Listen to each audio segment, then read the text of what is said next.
Iran के supreme leader Ayatollah Ali Khamenei उनके जनाजे के दफनाए जाने के बाद में एक बार फिर से ईरान और अमेरिका की लड़ाई वो शुरू होती हुई दिखाई दे रही है और साफ तौर पर दिखाई दे रही है। ऐसा लगता है कि पूरी दुनिया की एक तरीके से परीक्षा ली जा रही है कि पूरी दुनिया कब तक इस लड़ाई को लेकर के अपना मुंह बंद रखेगी। मैं इस खबर के अंदर आपको ईरान से एक स्पेशल रिपोर्ट नजरबाज ने की है और मशहद में जिस वक्त में ये तस्वीर आप देखिए जरा, मशहद में जिस वक्त में अयातुल्ला अली खामेनेई साहब का जनाजा वो पहुंचा, उनको दफनाया गया, किस तरीके का वहां पर मंजर था, कैसे वहां पर लाखों की करोड़ों की तादाद में लोग उमड़ करके आए और एक मैसेज जो ईरान ने दिया कि भाई हम किसी कीमत पर ना झुकने के लिए तैयार है, ना मिटने के लिए तैयार है। और ऐसे में अब ऐसा लग रहा है कि अमेरिका, डोनाल्ड ट्रंप ईरान को लेकर के, ईरान की ताकत को लेकर के बहुत बौखलाया हुआ है। कई बार होता है ना कि आपकी बाजुओं में दम है या आपका लड़का नौजवान हो रहा है तो जो आपके दुश्मन है उनको लगता है कि नहीं, ये लड़का नौजवान हो रहा है तो ये हमें मारने के लिए इसकी भुजाओं में ताकत आ रही है। दरअसल अमेरिका को लगता है कि अब अयातुल्ला अली खामेनेई उनकी जनाजे में जिस तरीके से दुनिया भर के लोग शरीक हुए, करीब 3 करोड़ लोग पहुंचे, तो ट्रंप को लगता है कि भाई ये काबू में नहीं आएंगे और इसीलिए इनके ऊपर हमले किए जाए। बीच जनाजे में भी धमाके हुए, जनाजे के बीच में भी हमले हुए हैं। ये अपने आप में सबसे दुर्भाग्यपूर्ण है।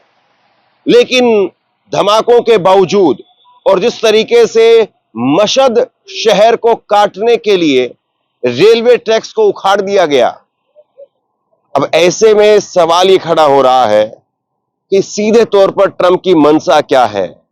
क्या ट्रंप की मंशा वो लड़ाई को लेकर के है? ट्रंप की मंशा वो ईरान को झुकाने को लेकर के है? और ये असर आप पर फिर से आएगा।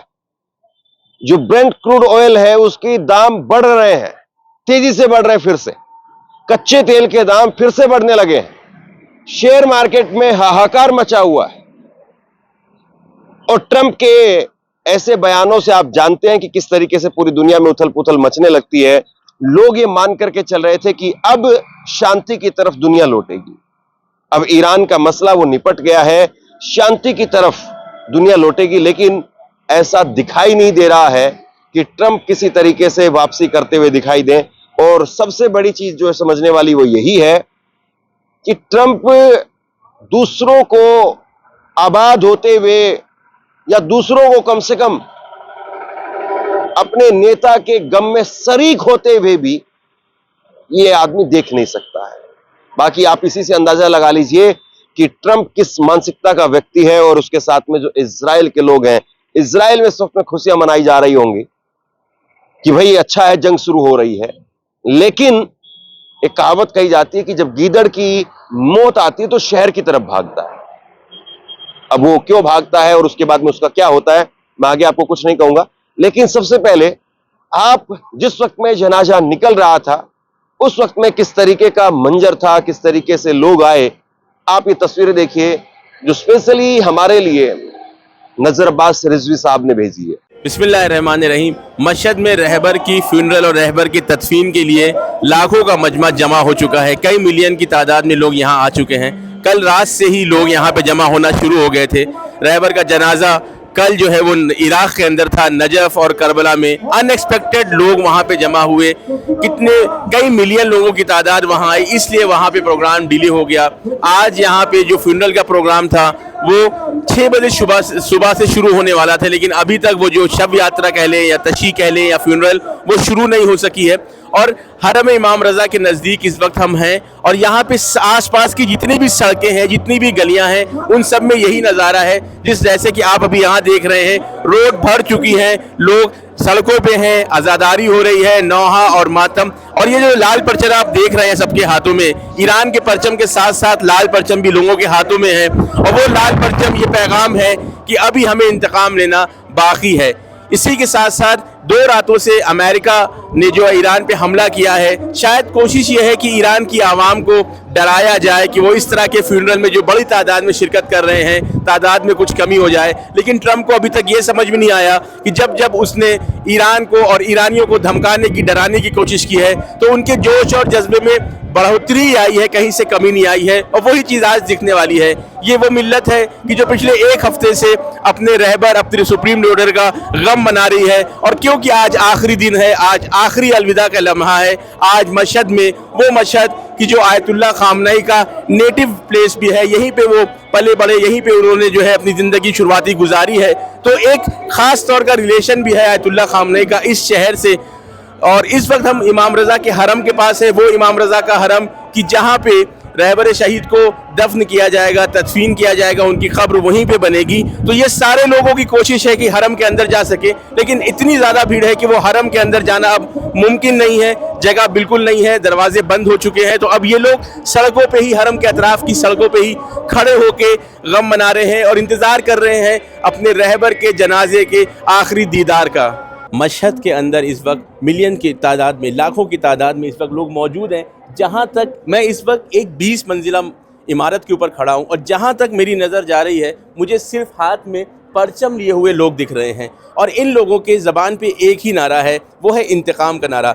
इतनी बड़ी तादाद में इंतकाम का नारा मेरे ख्याल से आज तक दुनिया में कहीं भी नहीं लगा होगा। इस वक्त मैं हरम इमाम रज़ा के सामने हूँ, आप देख सकते हैं हरम इमाम रज़ा यहाँ से दिख रहा है और उसके अतराफ़ में जितने भी छोटे बड़े रास्ते हैं, चाहे वो पतली गलियाँ हों, चाहे वो बड़े रास्ते हों, जैसे कि ये एक तकरीबन चौड़ा रास्ता है, ये पूरा एक कई लेन का रास्ता है जिसमें लोग ही लोग दिखाई पड़ रहे हैं और इस वक्त ये पूरी तरह से पैक है। और इसी तरह से मेरे पीछे भी आप देख सकते हैं, मेरे पीछे भी इस वक्त इस साइड भी पूरा लोग जमा हैं और इतनी बड़ी तादाद के होने के बाद भी, इतनी बड़ी तादाद के होने के बाद भी इस वक्त यहाँ भी किसी भी तरह की कोई मिसहैपनिंग, किसी भी तरह का कोई जो है वो भगदड़ या किसी के दबने की खबर नहीं है। और वाक़ई तारीफ़ है यहाँ की इंतज़ामिया की, इसने पूरी कोशिश की है कि तेहरान, करबला, नजफ़ के बाद अब मशहद में भी जो ये फ्यूनरल हो रहा है उस फ्यूनरल के अंदर किसी भी तरह की कोई मिसहैपनिंग ना हो। टेम्परेचर यहाँ पे तकरीबन 35-40 डिग्री है, लेकिन पीने के पानी का इंतज़ाम, ठंडी फुहारों का इंतज़ाम, धूप में जो है किसी को कोई चक्कर ना आए, किसी को कोई प्रॉब्लम ना हो, इससे निपटने के लिए बहुत ही ज़बरदस्त इंतज़ाम किए गए हैं। आज ये सफ़र जो तेहरान से शुरू हुआ था, इस फ्यूनरल का सफ़र, इस तशी का सफ़र, आज वो मशहद में ख़त्म होने वाला है और सबका इंतज़ार है कि हरम इमाम रज़ा में रहबर मुअज़्ज़म आयतुल्ला सैयद अली ख़ामनेई शहीद को जो है वो इमाम रज़ा की ज़री के नज़दीक दफन किया जाए। भीगी हुई आँखों के साथ पूरी ईरान की आवाम उनको खुदा हाफिज़ कहने के लिए तैयार है, उनको खुदा हाफिज़ कहने के लिए आई है। लेकिन ये खुदा हाफिज़ एक ऐसा खुदा हाफिज़ है, ये विदा एक ऐसी विदा है कि जो इसने इस पूरी मिल्लत को एक नया जोश दिया है, एक नया जज्बा दिया है। ट्रंप ने, अमेरिका ने कल रात से फिर से हमले करने शुरू किए हैं, लेकिन मुझे लगता है इस वक्त जो पब्लिक का मूड है, ये हमले करना अमेरिका और इजराइल को बहुत भारी पड़ने वाला है। कल रात ये अमेरिका ने जो अटैक्स किए हैं ईरान के ऊपर, बूशहर, चाबहार, बंदर अब्बास के साथ साथ तेहरान और मशहद को जोड़ने वाले रेलवे ट्रैक्स, रेलवे लाइन पे भी हमला किया है।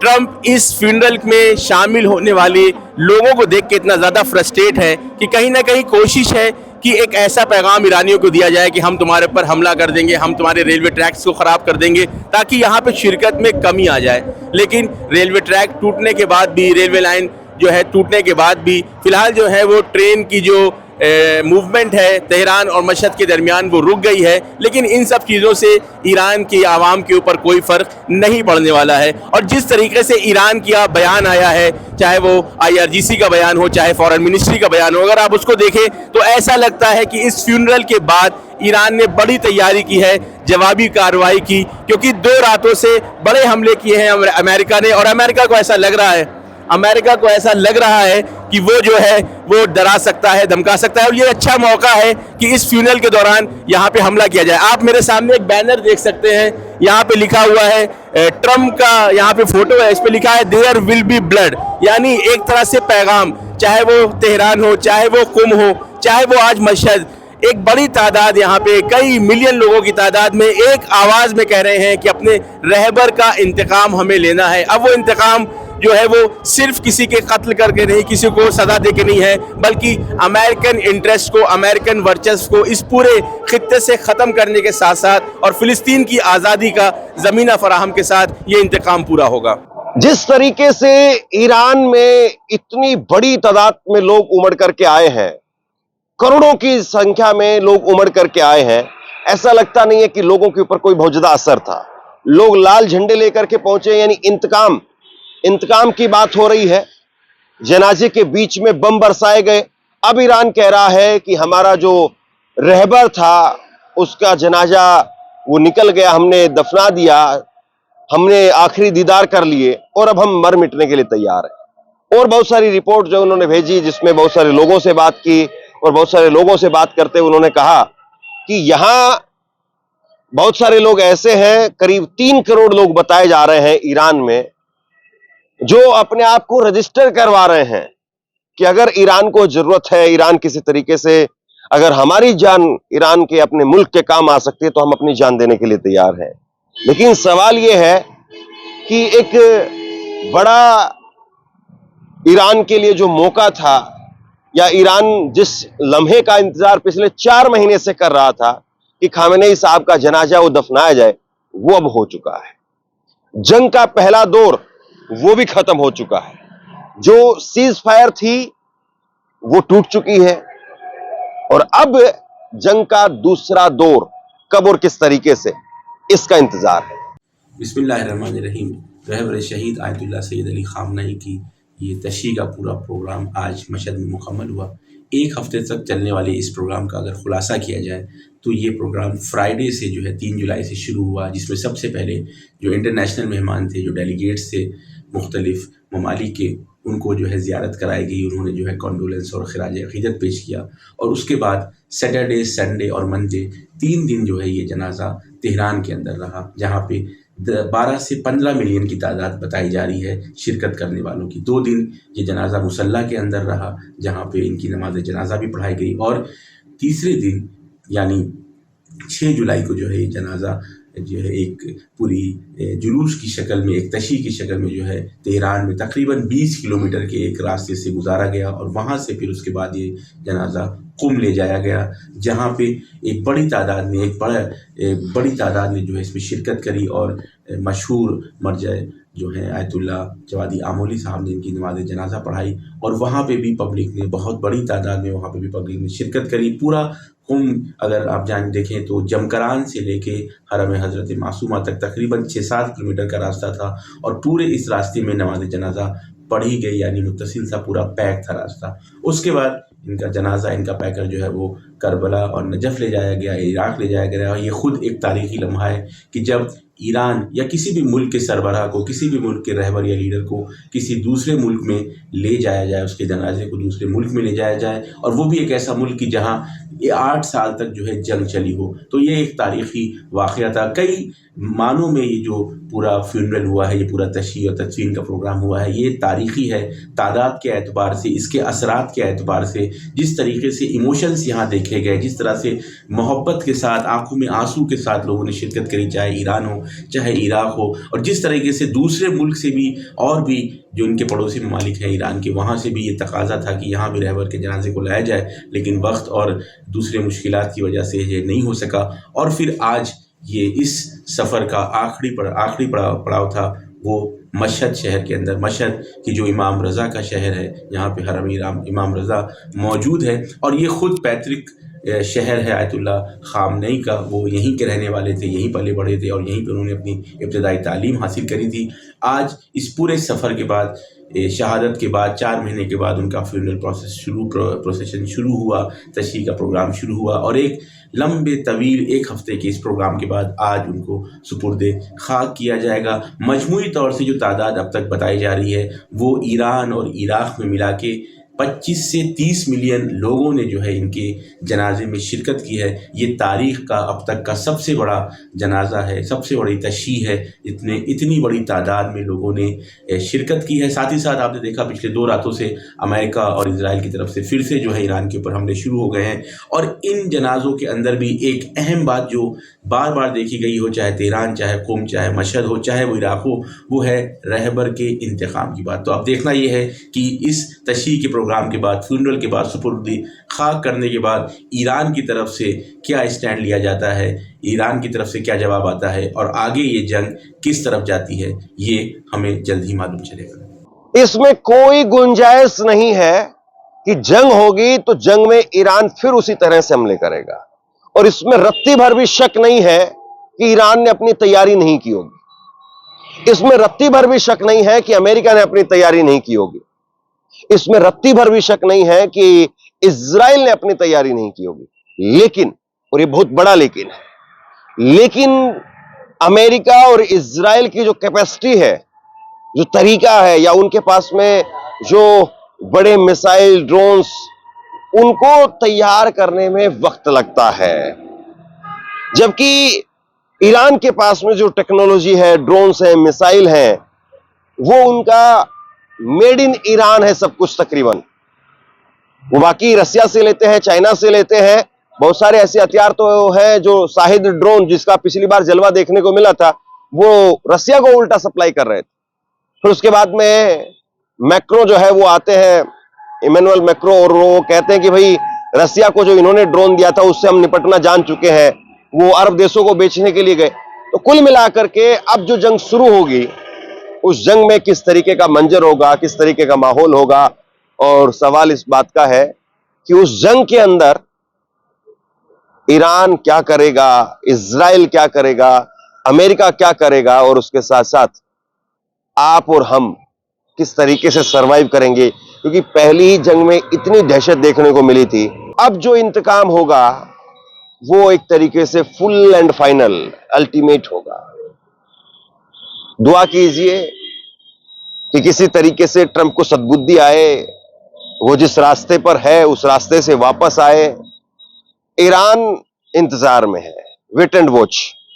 हमला होगा, पलटवार होगा, ये ईरान की पॉलिसी शुरुआत के दिन से है। हमला नहीं होगा तो हम नहीं करेंगे, होगा तो हम पलटवार करेंगे।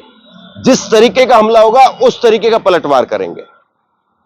लेकिन कई बार होता है कि कई पहलवान जो है उनको लगता है कि नहीं नहीं, कोई कसर बाकी रह गई। तो जो बड़ा पहलवान होता है वो कहता है कि ठीक है, जो कसर बाकी है आओ एक बार फिर से पटकनी देते हैं। तो कैसे क्या कुछ होगा, इंतजार इस बात का है। लेकिन बहुत दुखद है कि दुनिया एक बार फिर से एक दूसरी जंग में, दूसरी लड़ाई में पिसने जा रही है। इसके अलावा मुझे लगता है कि इस चीज को किसी और दूसरे अल्फाज में बयान नहीं किया जा सकता है। शेयर कीजिए इस खबर को, और आप क्या सोचते हैं नीचे कमेंट सेक्शन में लिख करके जरूर बताइए। इस वीडियो को लाइक कीजिए और चैनल को सब्सक्राइब जरूर कीजिए। शुक्रिया, थैंक यू।